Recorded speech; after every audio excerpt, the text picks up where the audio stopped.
টাকায় খুব। সোমবার দিন না মঙ্গলবার দিন ধরছি। 3 দিন আটকে রাখার পরে আমার বাড়ি ফোন করে বিকাশে টাকা নিয়েছে। 1,20,000 দেওয়ার পরেও মেরেছে। এই মানুষটার বিচার কেউ করেনি, কেন আত্মহত্যা করলো? মাস্টারের টাকা দেবে না ডাকাতির টাকা দেবে আর না চারা খাবে। টাকা দিলি পুরো মাঠ বন্ধ আর অবরণ্য কোনো কিছু নেই। জিম্মি করে রেখে যায় আর কি কাটালা। প্রত্যেকটা সরকার যদি মেরে ফেল দিত এখন একটা আমরা ভালো হইতো।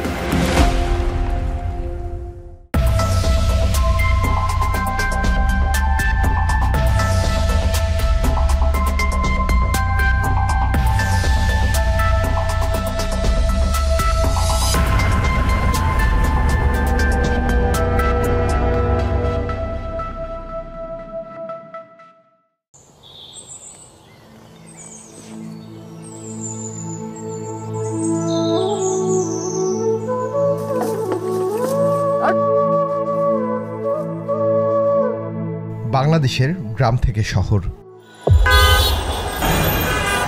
যেখানে মানুষের স্বপ্ন গড়া হয় ধার আর ঋণের উপর, কিন্তু সেই স্বপ্নই কখনো কখনো দুঃস্বপ্নে পরিণত হয়। সমতার সমাজ গড়তে শক্তিশালী হাতিয়ার সমবায়। সমবায় মাধ্যমে জনগণের ব্যাপক উন্নয়ন সাধিত হচ্ছে। দেশ জুড়ে সমবায় সমিতির চটকদার বিজ্ঞাপন ও অতিরিক্ত মুনাফার প্রচারণার ফাঁদে পড়ে কিভাবে নিঃস্ব হয়েছে মানুষ, তাই তুলে ধরব আপনাদের সামনে। জয়পুরহাটে সমিতির নামে চলছে রমরমা দাদন ব্যবসা। বগুড়ার আদমদীঘিতে 10 গ্রামের কয়েক কোটি টাকা নিয়ে লাপাত্তা সমবায় সমিতি। আজকে আমাদের গল্প একটি সমবায় সমিতি দিয়ে শুরু করতে চাই। এখন টিভির অনুসন্ধানের শুরুটা চার্টার্ড কোঅপারেটিভ লিমিটেড দিয়ে। যেতে হবে মিরপুর। অভিযোগ রয়েছে দুর্নীতির দায়ে একটি ব্যাংক থেকে চাকরিচ্যুত ফিরোজ কবির এই সমবায় সমিতি দিয়ে হাতিয়ে নিয়েছেন 600 কোটি টাকার বেশি। এখন টেলিভিশনের কেঁচো ঘুরতে টিমের অনুসন্ধানের শুরুটা এখান থেকেই করতে চাই আমরা এই মুহূর্তে এসেছি চার্টার্ড ক্রেডিট কোঅপারেটিভ লিমিটেডের কাছে। এটি একটি সমবায় প্রতিষ্ঠান। অভিযোগ রয়েছে এই প্রতিষ্ঠানের কাছে প্রায় 650 কোটি টাকার বেশি গ্রাহকরা পাবেন। কিভাবে নিয়েছেন এবং এই টাকা আদৌ তারা ফিরে পাবেন কিনা সেটা জানি না, কিন্তু আমরা একটু দেখব যে গ্রাহকদের টাকা ফেরত পাওয়ার কোনো ধরনের সম্ভাবনা আছে কিনা। চলুন। এখানে এসে পাওয়া গেল সমবায় সমিতির নবনির্বাচিত প্রতিনিধিদের, যারা নিজেরাও এই সমবায় সমিতির প্রতারণার শিকার। এখন শেষ চেষ্টা করছেন প্রতিষ্ঠানটি টিকিয়ে রাখতে। তাদেরকে টাকা দিচ্ছে, তাদের টাকা দেওয়ার ডকুমেন্টস থাকবে তো, আমি অমুককে এত টাকা দিলাম। আমরা মুখে মুখে জানতেছি, ডকুমেন্টসগুলো পাইনি। সমবায় অফিসে যারা আছে তারা যদি তাদের দায়িত্ব কর্তব্য ঠিকমতো পালন করতো, তাহলে ক্ষমতা মিসইউজ করে বেআইনিভাবে সময়ের আইন ভঙ্গ করে এইভাবে টাকা লোন দিতে পারতো না।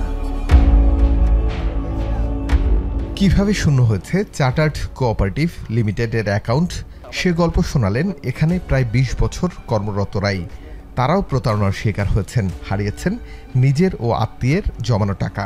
কিছু কিছু লোক ছিল তারা পেনশনের পাওয়ার পরে, রিটায়ার করার পরে যে টাকাটা পুরো টাকাটাই রাখছে, তারা স্টক করে মারা গেছে। স্টক করে আমার দেখা 8 জন লোকের স্টক করে মারা গেছে এই শোকে। মতিঝিল ব্রাঞ্চের পিছনে যে ব্রাদার্স ক্লাব ছিল, ক্লাব থেকে সুদে লোন আনতো, সুদে টাকা নিয়ে আসা ওই গ্রাহকদেরকে দিয়ে গ্রাহকদেরকে ঠান্ডা করে রাখছিল।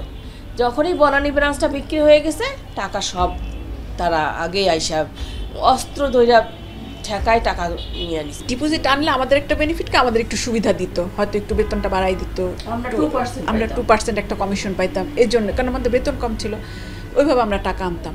আমি এরকম করে আমার সব আত্মীয় স্বজন, আমার 2,07,00,000 টাকা, আমার নিজের পার্সোনালি 15 লাখ টাকা। আমি কি সবার সাথে সম্পর্ক নষ্ট হয়েছে টাকার জন্য, সবাই গালিগালাজ করে। এমন হাজারো গল্প এখানকার সবার। কিভাবে ফেরত পাবেন টাকা তাও অনিশ্চিত। আপনাদের গ্রাহকদের আসলে কত টাকা ছিল, কত টাকা উনি মাঠ থেকে তুলছেন? কি বললেন?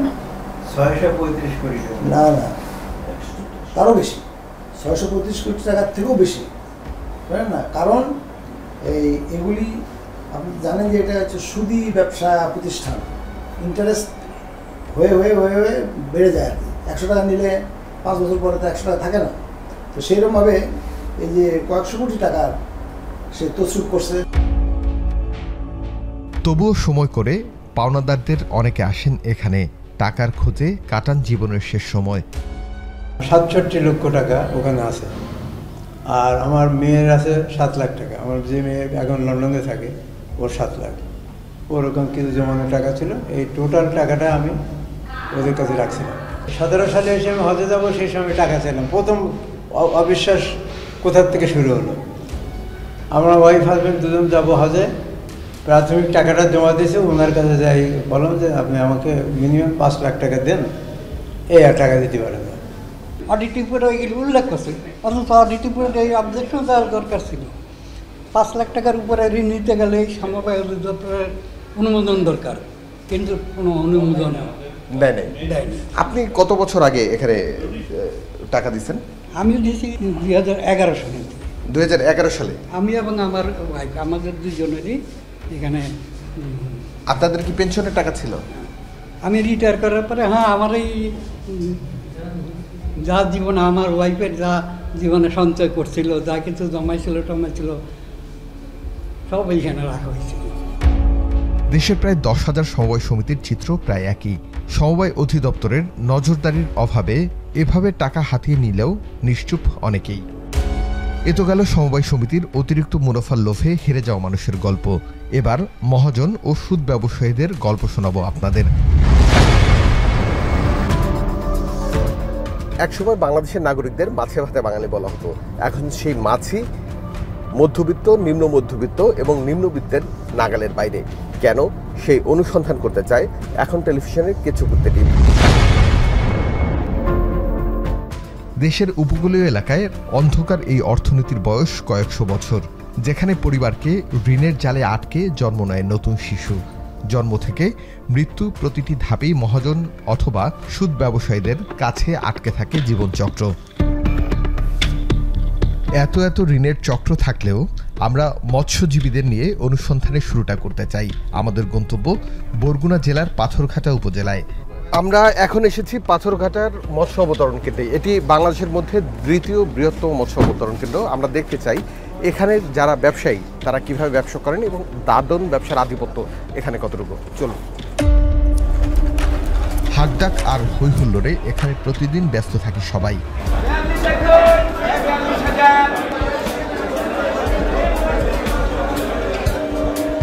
অবরোধ শেষ হয়েছে মাত্র কয়েকদিন, এখনো মাছ ধরার ট্রলার নিয়ে তীরে ভিড়তে শুরু করেনি জেলেরা।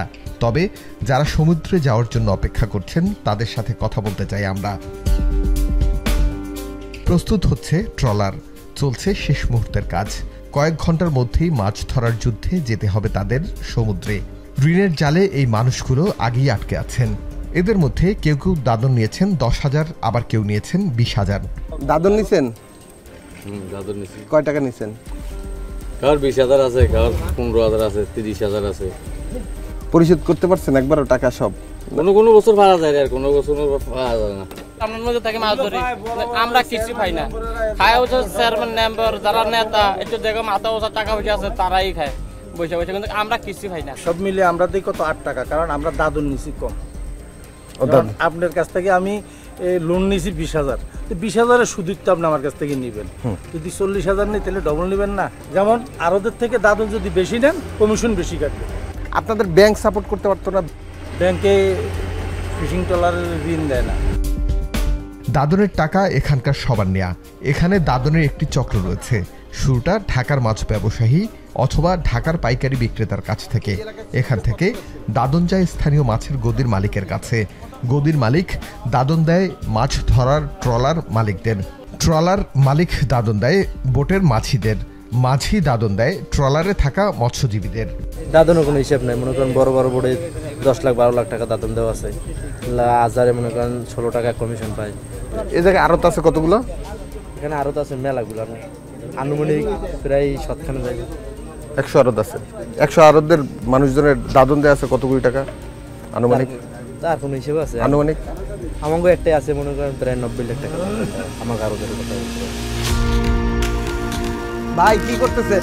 আমি তো আসি। জীবনের এই চক্রে সবথেকে ক্ষতিগ্রস্ত মৎস্যজীবীরাই, কারণ তাদের বেঁধে দেওয়া দামে মাছ বিক্রি করতে হয় গদির মালিকদের কাছে।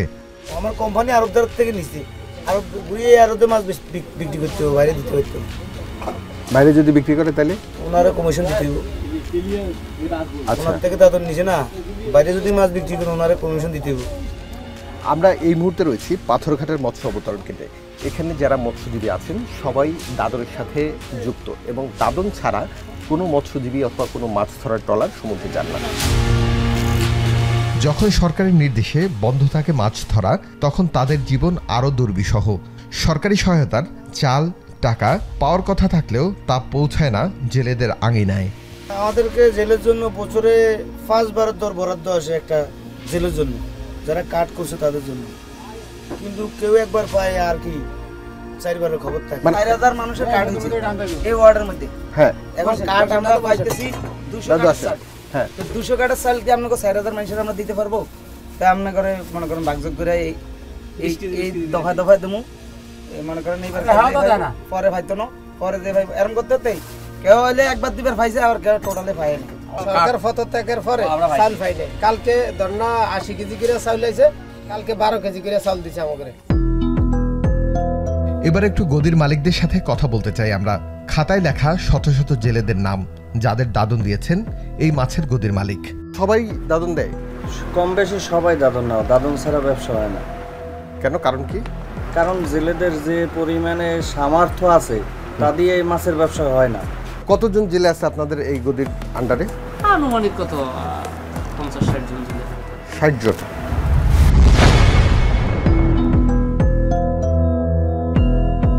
সুদ কারবারিদের বিষ-দাঁত এদের মধ্যেও দেখেছেন অনেকে। তবে এবার আরেক মৎস্যজীবীর গল্প শোনাবো আপনাদের। যেতে হবে সাতক্ষীরার শ্যামনগরে। আমরা সাতক্ষীরার মুন্সিগঞ্জ ইউনিয়নের গৌরসর্দারের বাড়িতে এসেছি। অভিযোগ রয়েছে এই গৌরসর্দার, যিনি সুদের টাকা নিয়ে পরিশোধ করতে না পেরে আত্মহত্যা করেছেন। আমরা জানবো কি ঘটনা ঘটেছিল সেদিন, চলুন। অভিযোগ রয়েছে সুদ কারবারির এক ব্যক্তি শ্যামনগর বাজারে সবার সামনে মারধর শেষে জোর করে জমি মাছের ঘের লিখে নিয়েছেন গৌর সরকারের। কষ্ট সইতে না পেরে 20 টাকার দড়ি কিনে আত্মহত্যাই মুক্তির পথ হিসেবে বেছে নিয়েছেন এই মৎস্যজীবী। কি ঘটেছিল তার জীবনে? পথধরি গৌর সরকারের বাড়ির একমাত্র স্ত্রী থাকেন এখন এই বাড়িতে। বিয়ে হয়ে গেছে 4 মেয়ের। কি ঘটেছিল সেদিন? ভয়ে ভয়ে স্ত্রী বললেন সেদিনের সেই কথা। বৃহস্পতিবার ছিল, ওই দিন হাটে গিয়েছিল। ওই হাটে ওখানে মারধর করলো, গলায় গামছা টামছা নিয়ে দিল। ওখানে রবিকুল, সিরাজুল ও আরও অনেক লজ্জায় অপমানে আমার সঙ্গে কিছু বলিনি।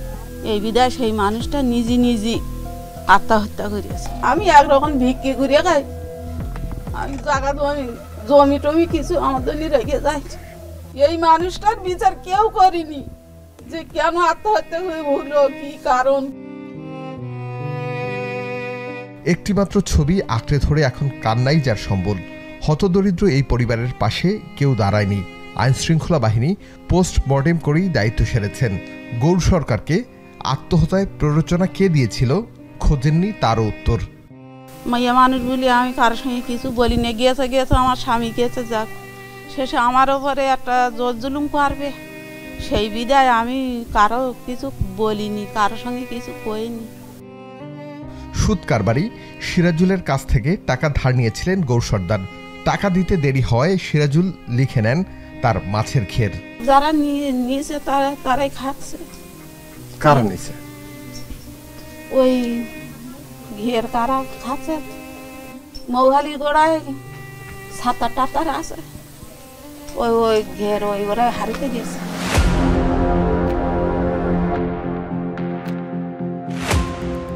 শুধু গৌর সর্দার নয়, এমন জমি লিখে নেয়ার অভিযোগ সিরাজুলের আগেরই। সিরাজুলের এমন নির্যাতনের শিকার আবুল কাজী। মাছ ধরে জীবিকা নির্বাহ করেন তিনি। ভূমিহীন এই ব্যক্তির সরকারের দেয়া খাস জমি ছিনিয়ে নিতে মেরে পা ভেঙে দিয়েছিলেন এই সিরাজুল। ওই জোরপুরে কুত্তো বা জোরপুরের কাছে লেখাপড়া করে নিয়েছে, নেওয়ার পরে বাজারে পুরো টাকার জন্য আজকে গালা চড়া মেরে আজকে মৃত্যুর সজ্জা চলে গেল 20 টাকা দড়ি কিনে। এই সিরাজুলের কারণে। সিরাজুল আগে মানে মাছ ধরতো, সুন্দরবনে মাছ ধরতো। এই মাছ ধরতে ডাকাতির সাথে পরিবার হয়ে গেল। তারপর তো অস্ত্র ম্যানেজ করলো, পাঁচতর ম্যানেজ করতে করতে ও হয়ে গেল এখন বস, বস হতে হতে এখন কত ও ডাকাত কত ভাই ব্রাদারদের এখানে এই শহরের জমি জমা মোটামুটি যারা জঙ্গল করা লোক 2-5 বিঘে জমি জমা থাকার টাকা ওর পাশে ঘের করতে কুড়িয়ে জোর দখলে খাইতো। এখন কি সুদের ব্যবসা করে? সুদের ব্যবসা করে ফুল এখন মানে কত টাকা করে? 100 টাকা 1000। 100 টাকা? হ্যাঁ 100 টাকা 1000 সপ্তাহে। আমরা কথা বলতে চাই সিরাজুলের সাথে। আমাদের আসার কথা টের পেয়ে তিনি আগেই এলাকা ছেড়েছেন। ফোনে কথা বলতে হবে তার সাথে। সিরাজুল ভাই, গৌর সর্দার নিয়ে কি হয়েছিল ভাই? ওটা তো আমি বলতে পারবো না ভাই। আপনি নাকি তার জায়গা জমি সবকিছু জোরপূর্বক লিখাই নিছেন এবং সে আত্মহত্যা করছে? না না ভাই, আমি সে সময় ছিলাম সুন্দরবনের ভিতরে, আমি আত্মসমর্পণ করেছি না। আমি 17-18 সালে। সুদের ব্যবসা করেন? না, আমি ওই সুদের ব্যবসা করি। মাথায় ওই 15,000 টাকা কারবার ছিলাম, আমি সেই টাকাটা উঠে নিচ্ছি। আমি এখন ওই বছর তো প্রতিজ্ঞা করি যে 5 সপ্তাহ নামাজ কালাম করবো, এর দরকার নাই। এবার নতুন গল্প সুদ আর দাদনের জীবনচক্র, যেখানে আবদ্ধ জলদস্যুদের জীবনচক্রের সাথে যারা জলদস্যুদের হাতে নির্যাতিত হয়েছেন তাদের একজন এই মৎস্যজীবী। সুন্দরবনে তিনি মাছ ধরতে গিয়েছিলেন, সেখান থেকে তুলে নিয়ে যায় জলদস্যুরা। লক্ষাধিক টাকা দিয়েই ফিরতে হয়েছে ঘরে, করতে হয়েছে ডাকাতদের কার্ড, গুনতে হয়েছে টোকেন মানি। কবে ধরে নিয়ে গেছিল আপনাকে? আমার ধরেছিল সোমবার দিন না মঙ্গলবার দিন ধরছিল। তারপরে ওখানে রাখছিল, রেখে মারধর করেছিল। আজকে কালকে রাত্রি 2টার সময় উঠাই দিয়েছে। আজকে দুপুর 2টার সময় বাসায় আসছি। আপনি টাকা দিয়েছেন কাকে? ওই বিকাশে দিয়েছে মোবাইলে। বিকাশে? ওখানে ওদের মোবাইলে দিয়েছেন? বিকাশ নাম্বার আছে আপনার কাছে? দেওয়া যায় না। আপনারা যা করছেন না, যে কজন লোক আছে ও সব জানতে পারতেছেন? 2-5 মিনিট পরে সব জানি যায়, যা কিছু হয় সব ওর কাছে যায়। কোন বাহিনী ধরছিল আপনাকে? আলিম বাহিনী। আলিম বাহিনী। এই ব্যক্তির অভিযোগ শুনে চোখ কপালে কেঁচো খুঁড়তে টিমের। ডাকাতরা তো আত্মসমর্পণ করেছিল, কি হলো আবার? কবে থেকে তারা সক্রিয়? অনুসন্ধানে নামার আগে আরও কয়েকজন জেলেদের সাথে কথা বলে নিতে চাই আমরা। যেতে হবে শ্যামনগরের জেলেপল্লীতে। আমরা এই মুহূর্তে শ্যামনগরের কলবাড়ি এলাকায় এসেছি। এখানে একটি জেলেপল্লী রয়েছে। অভিযোগ রয়েছে এই জেলেপল্লীতে যারা বসবাস করেন অথবা যারা মাছ ধরতে যান তাদের সবাই কোনো না কোনোভাবে সুদ এবং দাদন ব্যবসার সাথে জড়িত। আমরা যাব সেখানে, জানবো তাদের দুঃখের কথা। আমাদের দেখে এগিয়ে আসলো স্থানীয়রা। তাদের অভিযোগও একই, সুদ আর দাদন ব্যবসার জালে আটকে আছেন অনেকেই। 1 লক্ষ টাকা যদি কারো কাছ থেকে নেওয়া হয়, তার 30,000-40,000 টাকা 6 মাসে তাদের লাভ দিতে হয়। 30-40,000 টাকা 6 মাসে লাভ দিতে হয়? আপনারা ব্যাংকের কাছে কখনো যান না? ব্যাংকে যাদের জায়গা জমি আছে, জায়গা জমি কাগজপত্র চায়, তো অধিকাংশ 95 জন লোকের কাগজ জায়গা জমি নেই, ভূমি 2-5 জন লোকের হাতে কাগজপত্র আছে। 50,000 টাকা লোন নিছি, ওই গাড়ি কিনেছি, গাড়ি চালাই। সুদ দিচ্ছেন কত? সুদ আপনার 5,000 টাকা সুদ এসেছে। সুদ তো আপনার 13.5 টাকা সপ্তাহে দিতে হয়, ওখানে আপনার 50 টাকা সঞ্চয় করতে হয়।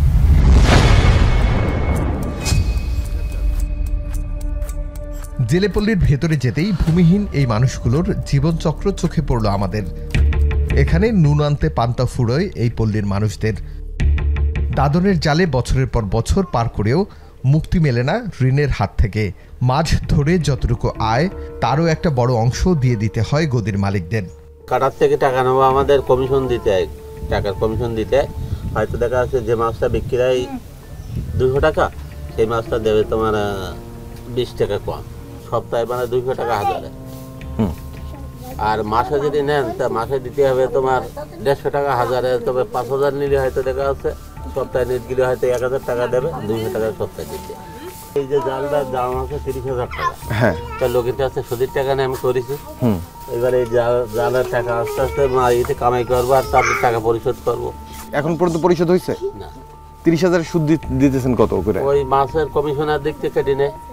ও কমিশনের দিক থেকে কেটে নেয়। আর 10 টাকা তো থাকবে, আমাদের জিবি করে রেখে দেয় আর কি, কাটা যায়। সপ্তাহে 1000 টাকায় 100 টাকা সুদ, 1000 টাকা।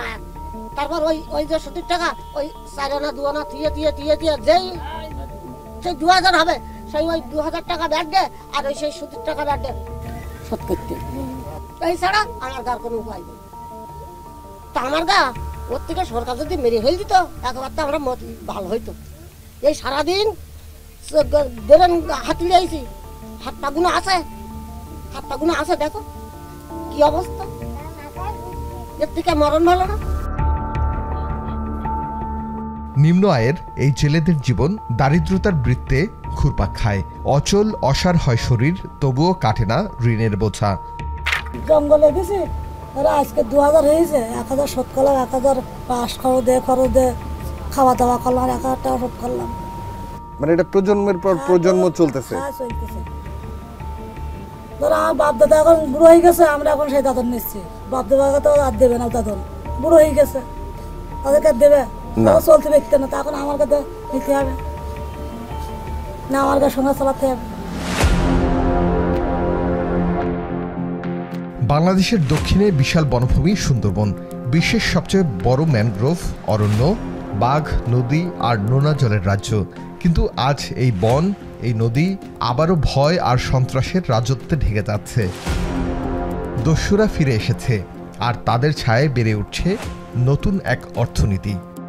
12টা সাড়ে 12টা পর্যন্ত হল করছি, স্মার্ট স্পিডবোট দিয়ে বসেছিলাম এক জায়গায় যে কোনো জেলে টেলে আসে কিনা, দিকে মাত্র অবরণ এলাকা, নিষিদ্ধ এলাকা। হঠাৎ 3টার দিকে সবাই আমরা ঘুমাইছি, লাইট মারতেছে। আধা ঘন্টার পর ফরেস্টার ভাইরা আমাদের একটু সাইড দেন, ভিতর থেকে 2-3বার ডাক দিছে। পরে আমিল ফকির আছে না, কে রে কয় আমরা দল। কোন দল আপনারা? কয় আমরা দয়াল বাহিনী। বলে আমরা কোন বাহিনী? বলে আমরা দয়াল বাহিনী। দয়াল বাহিনী আলিফ। পরে পরে কয় ভাই আমাদের একটু ছাড় দেন, আমরা একটু ওরা যে রাস্তা আইছে মানে ওদের মুখটাই আমরা গ্রাফিক্সে বসে আছি ফাইবার দিয়ে, 2টা ফাইবার দিয়ে। তো পরে আমরা কি করব এখন? পরে আমরা আস্তে সাইড।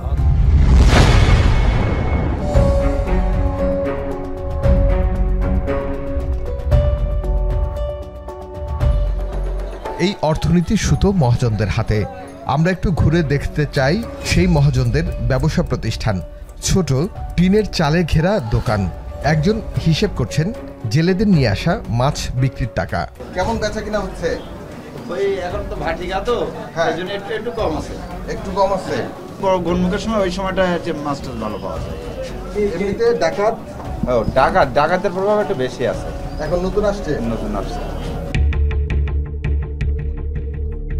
এখানে থাকা প্রতিটি ঘরেরই 100 থেকে 300 পর্যন্ত নির্ধারিত জেলে রয়েছে, যাদের দাদন হিসেবে দেয়া রয়েছে 20,000 থেকে 1 লাখ টাকা পর্যন্ত।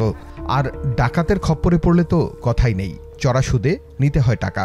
প্রতি সপ্তাহে 1000 টাকায় গুনতে হয় 100 টাকা, মাসের হিসেবে 1000 টাকায় 400 টাকা পর্যন্ত। আলাদা আলাদা ডাকাতেরকে আলাদা আলাদা কাট করা লাগে? হ্যাঁ, আলাদা আলাদা কাট করতে হবে। মানে একজনকে আপনি 25,000 টাকা দিবেন মাছ ধরার জন্য, ওতে হবে না? না, 75,000 টাকা দিতে হবে 3 বার। ফরেস্টারের টাকা দেবে না, ডাকাতির টাকা দেবে, আর না তারা খাবে, তারা বেল বেচা খাবে। এইরকম ধরনের কাজ আসছে। কতজন জেলে আছে আপনার? 500 জেলে আছে। তো 500 জেলের আপনার দাদন দেয়া লাগছে কত? দাদন 10,000, 20,000, 30,000, 5,000, 50,000। এখন মাছের সিজন, এখন হয়তো গিলিয়ার থেকে মাছ হবে প্রচুর, কিন্তু গিলি পাত্ররা আটক করতেছে যে জাতি দিচ্ছে না, যে গিলি আমাদের আগে কাট করতে হবে, 20,000 টাকা আমাদের দাও, দিলি তোমরা মাছ মারো। হ্যাঁ, কাট করছে। প্রশাসন কি করে? জঙ্গলগুলো মাছ মারা যাবে না, যেমন নিষিদ্ধ। টাকা খেয়ে জেলি পাঠায়, টাকা ধরলে খরচাটা করে দেওয়া যায়। এবার কাঁকড়া ব্যবসায়ী সাইফুল ইসলামের সাথে কথা বলতে চাই আমরা। সাইফুল 3 লাখ টাকা সুদে নিয়েছিলেন, 6 মাসে দিয়েছেন 6 লাখ টাকারও বেশি, তবুও পরিশোধ হয়নি সুদের টাকা। এই কাঁকড়া কিনলাম, হ্যাঁ, কিনে পয়েন্টে ছাড়ছিলাম, হ্যাঁ, 3,75,000 টাকা লোকের কাছে নিয়েছি, কামাশা মারা গেল। যাদের কাছে নিয়ে 77 টাকা দিতে হবে, তারা তো গরিব মানুষ, জঙ্গলে তো নিয়ে গেছে, এটা বাদ দিয়ে আমার নিতে হতো। তারপরে সেই 3,75,000 3 লাখ টাকা করে 6 লাখ টাকা লাভ দেওয়া, তারপরে এখন সদস্য 6 লাখ দিয়ে ফেলছেন অলরেডি, এখনো শেষ হয় নাই? না। মহাজনের জাল ভেদ করে যাবে এমন সাধ্য নেই কোনো জেলের। আমার ধরে একজন মনে করেন জঙ্গলে রয়েছে, এখন আমার সাথে গেলি মানে সুৎকুর হোক কেউ তো মনে করেন ব্যাংক ব্যালেন্স তো নেই, মনে করেন আমার স্বামী যদি বাঁচানি লাগে তো মনে করেন তাকে টাকা নেওয়াই লাগবে। এখানে এসে জানা গেল অধিকাংশ গদির জেলেরাই ভীত ডাকাত আতঙ্কে। 2016 সালে সরকারের কঠোর অভিযানে সুন্দরবন এলাকা দস্যুমুক্ত ঘোষণা করা হয়েছিল, কিন্তু সাম্প্রতিক আবারও নতুন গ্রুপ, নতুন নাম, নতুন অস্ত্র নিয়ে ফিরে এসেছে দস্যুরা। মুখে কুলুপ এঁটে বসে আছে প্রশাসন, তাদের নাকের ডগায় করা হচ্ছে দস্যু কার্ড। দাদন নিচ্ছেন? দাদন নেই তো এমনি তো গায়ে পড়ে যায়। ডাকাতের জন্য ভিতরে গেলাম না, নিকুটে গেলাম, চালান উঠিনি। মহাজনের কাছে আমরা দায়বদ্ধ। 1000-100 টাকা এক সপ্তাহ, আজকে রবিবার, আগামী রবিবারের ভিতরে 100 টাকা দিতে হবে 1000। আমরা এই অবস্থায় আছি বর্তমানে। সরকার গঠন নাই, দেখার লোক নাই, কোনো সরকারি মানুষ এখন পদক্ষেপ নিচ্ছে না। কোস্টগার্ডের সাথে আমি নিজে ব্যক্তিগত আলাপ করে দেখেছি, কেটা দায়িত্ব নেবে, রিস্ক নেবে, কেটা দায়িত্ব নেই, কার কোনো দায়িত্ব নেই। হ্যাঁ, কেটা রিস্ক নেবে, অর্ডার নেই সরকারিভাবে, দায়িত্ব কেটে নেবে সরকারিভাবে। এখন ওরা গেলে ফাইট হলো, সরকারি মানুষ মারা গেলে কেটা ক্ষতিগ্রস্ত হবে, যাবে না। হ্যাঁ যাচ্ছি, ডিউটি যাচ্ছি, কোথায় কিছু দিয়ে যে ফাঁক দিয়ে ঘুরে এলি। এখন জঙ্গলে নামতে গেলে মনে করেন 25, 30, 50 হাজার টাকা জলদস্যুর হাদিয়া না দিয়ে নদীতে নামা যাচ্ছে না। তো সেক্ষেত্রে মনে করেন আমাদের ইনকাম করতে যাওয়া হচ্ছে না, অত টাকা তো নাই। অনেকে মনে করেন জীবিকা তাগিদি কি করবে, অনাহারে থাকবে, যায় চুরি করে যাই ধরা খাচ্ছে। তখন মনে করেন যে বিভিন্ন খাতেতে এনজিও আছে, মনে করেন চলাসুদি, মনে করেন এলাকার মহাজন যারা আছে তাদের কাছ থেকে চলাসুদি টাকা নিয়ে বিপদ রক্ষা করা লাগে। ডাকাতির মনে করেন নির্যাতন থেকে বাঁচতে দিলে 10 টাকা ও 20 টাকার নোটকেই কার্ড হিসেবে ব্যবহার করে দস্যুরা। আতঙ্কিত সাধারণ মানুষ। এই যে নাম্বার, এটা এই যে এই দেখো সব টাকা এই নাম্বার নেই, হ্যাঁ, আরেকটা টাকা দাও, দেখো এই টাকা ওই নাম্বার নেই, আরেক রকম থাকবে, এটা দেখো আরেক রকম।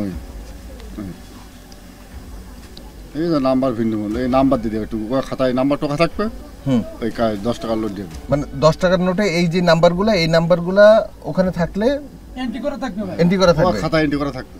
আর আপনার হলে যে যখন মাছ ধরতে যাবেন তখন ওটা দেখাই দেবে। ওরা ধরলে আবার এই নাম টাকাটা দেখাই দেবে, তখন ওরা খাতা চেক করবে। হ্যাঁ, জায়গায় মিল আছে, তখন বলে আমাদের কাট করা লোক। আচ্ছা, এদের সাথে কি দাদন ব্যবসায়ীরা কি জড়িত থাকে? তা তো অবশ্যই থাকে, দাদন ব্যবসায় থাকে। মনে করো প্রশাসন না থাকলে ওরা দেখতে পারে না, এরকম থাকে অবশ্যই। ওরা টাকা খায়, প্রশাসন দাদন ব্যবসায়ী, ওই মনে করো এমপি মন্ত্রী, তো অবশ্যই টাকা না খালি এরা জীবনে টাকা করতে পারে বাধায়।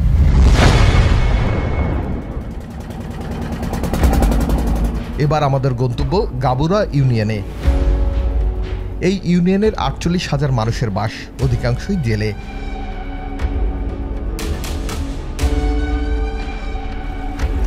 গাবুরা ট্রলার ঘাট থেকে উঠতেই টিনের ঘর। ছোট এই দোকানে হয় কাঁকড়ার কারবার, তবে আগের মতো কাঁকড়া তুলে আনতে পারছেন না জেলেরা, কারণ ডাকাত আতঙ্ক। যখন মারে তখন অত্যাধিক মারে, মনে করেন যে কোনো দয়াময় করে না, কোথায় মারলে ব্যথা লাগবে বেশি, কিংবা মুড়ি যাবে, কিংবা সে পঙ্গু হয়ে যাবে, এরকম কোনো বিশ্বাস করে না। ওই তো মনে করেন যে গণপিটুনি। মানুষ সারাদিন তো খাদ্য দেবে না, আর মাঘির আদান দেবে যারা লোকাই ডাকাত করে, মাঘির বেলা ডুববে লোকা বাইতে হবে, হ্যাঁ লোকা বাইতে যে জেলের উঠাই নেবে তারে বাবাই নেবে সারা রাত, একদম সারা রাত তোমার কোনো ঘুমোতে যাবে না। যদি এরকম করো, যদি এসে পাশা গাড়ি, আর ওরা সাহেবের মতন ঘুমাবে সব, একজনের দুজন চোখে থাকবে, ডিউটি থাকবে, আর পানের লোক আছে জালিয়াস 15 টাকা ওই খাতা লেখা থাকবে, এই নাম্বার করে বলতে হবে আগে থেকে, বললে ওই নাম্বার করে খাতা লিখে রাখবে। যদি মেলে যেতে ভালো, আর নালতে পাশা বাড়ি, হ্যাঁ আমাদের কাছে জালিয়া সব সবে 10 টাকা 20 টাকা। এই ইউনিয়নের অধিকাংশ মানুষই করেছেন ডাকাতের কার্ড। 3-4 লোক তুলি, খালি তুলি ডাকাত 3-400। ধরেন এই গনে 10 জন, পরের গনে 5 জন, তারপরে গনে 25 জন, আর বাদ দিন ছাড় দেই, 1 সাড়ে 1 ধরে, 1 সাড়ে 1 ধরে। আবার ডাকাতি কার্ড কারা করে তাহলে? ডাকাতির কাট করার জন্য আলাদা লোক আছে, কিন্তু ওরা একটা কোম্পানি, ওদের টাকা আছে, ওরা বলে যে বাধা যায় ডাকাতি ধরলে আমরা ছাড়ি নিব না। কাট করছে কই কি কাট করছে দেখি তো, কাট করা আছে আপনার? কাট করা আছে আমাদেরও মনে করেন হ্যাঁ সমস্যা আছে, সমস্যা আছে। ডাকাতি ধরে তা আমরা যে সাক্ষাৎ দিচ্ছি, সাক্ষাৎকারে তো আমাদের ধরে নেবে ডাকাতি। এখানে যে কটা লোক আছে যদি ডাকাতি ধরে তো এই লোকের ব্যাটে যাবে, মানে আমরা তো দোকানের থেকে বাজার করি। আমরা এই মুহূর্তে রয়েছি গাবুরা ইউনিয়ন পরিষদে। এই ইউনিয়নের 40,000 মানুষ প্রতিদিনই দুর্যোগ এবং ডাকাতের সাথে সংগ্রাম করে তাদের জীবন পরিচালনা করেন। এছাড়া প্রতিদিন তাদের টাকা পরিশোধ করতে গিয়ে সুদ আর মহাজনের জাতাকলে বছরের পর বছর কেটে গেলেও পরিশোধ হয় না টাকা। শেষ জীবনে এসেও কখনো টাকা পরিশোধ করতে পারবেন কিনা তাও জানেন না। আমাদের দেখে পিছু নিল গ্রামের মানুষ। একদিকে দাদনের বোঝা, অন্যদিকে ডাকাত তুলে নিলে দিতে হয় এককালীন অর্থ। সব মিলিয়ে দুমুঠো ভাত মুখে তোলার মতো অবস্থা থাকে না এই এলাকার মানুষের। কোন বাহিনী ধরছিল আপনারা? ওই যে দুলাভাই। দুলাভাই কত টাকা দিছিলেন? আমরা দিলাম 25,500। 25,500। আর এই যে মাস তিনিক হচ্ছে, আবার ওই দুলাভাই কাট করেছি 22,500। এখন এই 40,000 টাকা কামাই করতে পারিনি, এর ফলে দুইবার কাট করা গেছে। ওখানে ডাকাত খুব 4-5 দল ডাকাত। ডাকাতি জানতো রাখে না, আঙাই দিনে একজনে হাত ভেঙে ফেলি, বড়ুই হাত ভেঙে পুড়ি গেছে, তা আবার উঠিস তো আমার বাড়ি। ডাকাতির কাট করলেও মাঝে মাঝে রেহাই পায় না জেলেরা। মন মর্জি মতো চলে দস্যু বাহিনী। নৌকা চেকের টাকা চাইছে 500 করে, আমাদের নৌকা চেকের টাকা ছিল না। বাদেও আমাদের কাছে 72,000 টাকা নিয়েছে, আর তাতে আমাদের এই মাইটটাও দেশে একদম ফাও। আপনার কাট করা ছিল না? কাট ছিল, কিন্তু কাটে আছে কাজ হয়নি। কেন? কাট ওরা মানিনি। ওরা কি বলছে? যে কাট চলবে না। কেন চলবে না? ওদের কাছ দিয়ে তো কাট করছিলেন। ওদের কাছে চলেছি যে কাটার ম্যাচ শেষ, ওরা আছে যদি এরকম ভাবে কয় তাহলে আমরা কি করতে পারি, কারণ আমরা তো ওদের কাছে জিম্মি। 15 মতো লোক 20টা অস্ত্র। হ্যাঁ, আমরা এরকম নদীতে যাচ্ছি, 200 লোক জায়গায় ওরা এরকম লাল ফেলাক দিচ্ছে। হ্যাঁ, এবার ওরা 5-7 জন অস্ত্র নিয়ে বেরিয়েছি, ওরা সব নদীতে বেরিয়েছি, এদিকে ওই গিয়ে তারপর ফিরে এসেছি, তারপর 2 হাতে তো বাড়াই। মানে কোন গ্রুপ এটা? দুলাভাই বাহিনী। দুলাভাই বাহিনী। ও 1,20,000 দেওয়ার পরে ওই 5 আগস্টের পর বেরিয়ে গেছে বাহিনী। ও সুন্দরবন বোঝাই, মানে প্রচুর পরিমাণ জলদস্যু। প্রশাসন, কোস্টগার্ড, পুলিশ, ওদের সব সহযোগিতা। এখানে 90% মানুষই মারে। 90% মানুষ মারি খাচ্ছে ডাকাতের কাছে থেকে। এতে একবারই না খালি। এখন ভিজিটিং কার্ড দিচ্ছে, তার যে একটা ব্যক্তিগত পার্সোনাল যে কার্ড, এই নম্বরে বিকাশ, এই নম্বরে নগদ, সুন্দরবনের ছবি দিয়ে তাকে কার্ড সবাই লোকের কাছে দিচ্ছে। কার্ড আছে আপনাদের কাছে? কার্ড আছে কিন্তু দেওয়া যাবে না, দেখানো যাবে। জাহাঙ্গীর ছোট ভাই।